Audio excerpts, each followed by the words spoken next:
So I've come to realize that a lot of the books that I've collected over the last few years are just not necessarily the types of books that I enjoy reading. Last year was definitely a hard year for me for reading. I was in a major book slump for the first like 6 months. Just really had no direction with the books that I wanted to read. More so, I just needed kind of like popcorn thrillers, popcorn romance, just really easy reads to just get me to read like at all. But this year I'm feeling much more confident about the types of books that I enjoy. Like I love a harrowing story. I love kind of a dark gothic thriller, kind of creepy or complex character dynamics, and really just kind of exploring those. I have really just kind of honed in on like the type of atmosphere or the type of stories that I enjoy reading. So that is why I want to do a huge declutter, which I've already done a declutter at the end of 2025, but I just feel so inspired and clear and intentional now about the kind of books that have become favorites of mine or that are really intriguing to me. I have a lot of books that don't really fit that description, such as Colin Gets Promoted and Dooms the World was just like not interesting to me. Grady Hendrix' Witchcraft for Wayward Girls. I really tried. I got like halfway through this book, and I usually love Grady Hendrix, but this was just not for me. I just don't think I necessarily like reading about pregnancies. And then like Binding 13, I didn't get very far into this and immediately was like,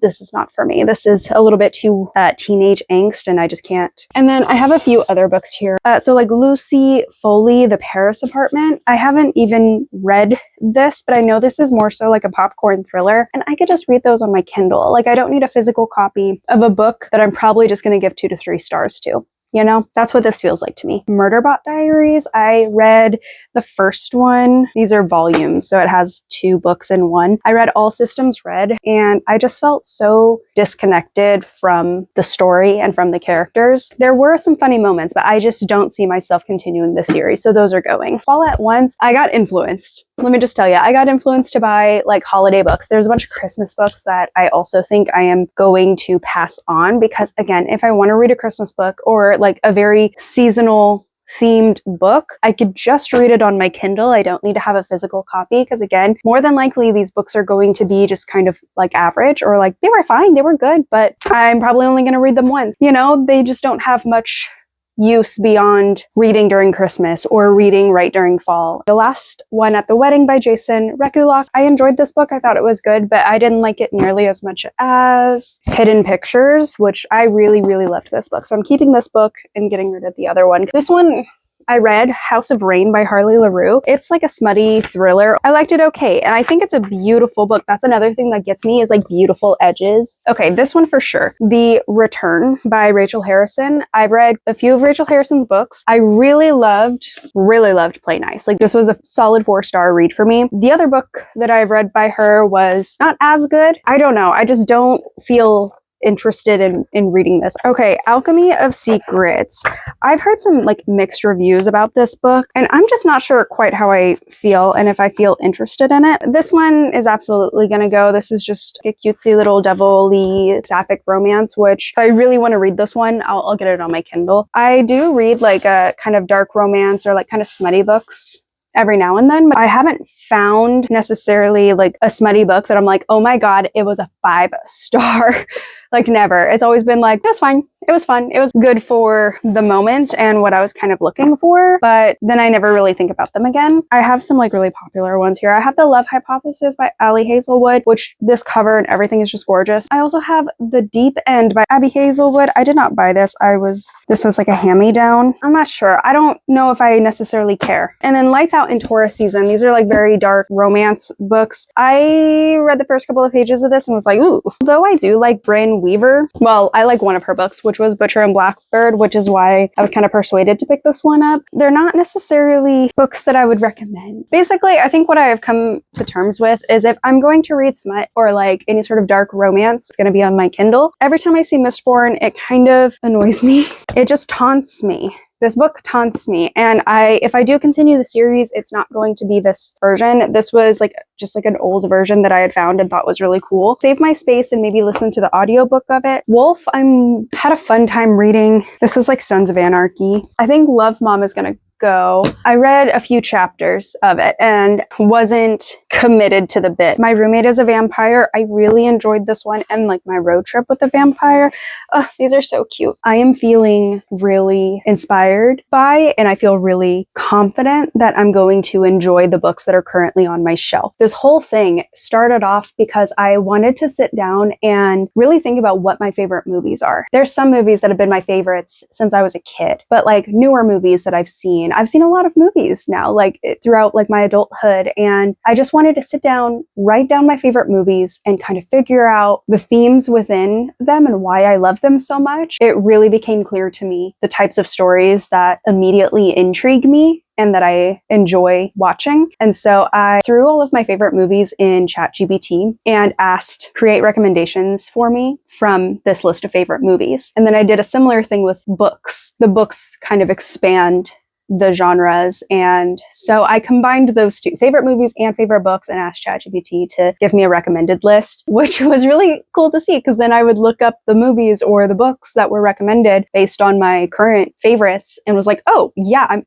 absolutely interested in this. And I've watched a few of the movies and I've started reading some of the books. And yeah, it's very clear to me like, oh yeah, this is exactly the type of style that I love, or the type of story that I love reading about. I feel very inspired right now, and that is why I'm doing a whole overhaul, because I just feel very clear now about what I enjoy reading. And before, I knew certain genres that I enjoyed, but I've never like sat down to really figure out what is it that I enjoy about these stories. Honestly, highly recommend doing this. Like sit down, write your top 5, top 10 favorite movies and books and throw it in ChatGPT and ask for recommendations based on that. Look, I know not everyone likes AI and there's conversations to be had there, but utilizing AI for things like this, I feel like can be really beneficial, and we should find ways in which it can be useful to us. It's not going anywhere. You know what I mean? So now that I have chatted your ear off, we're going to skip a few days ahead and go sell those books and do some book shopping. And then I will come back and share the haul and tell y'all what books I decided to go for. Okay, bye.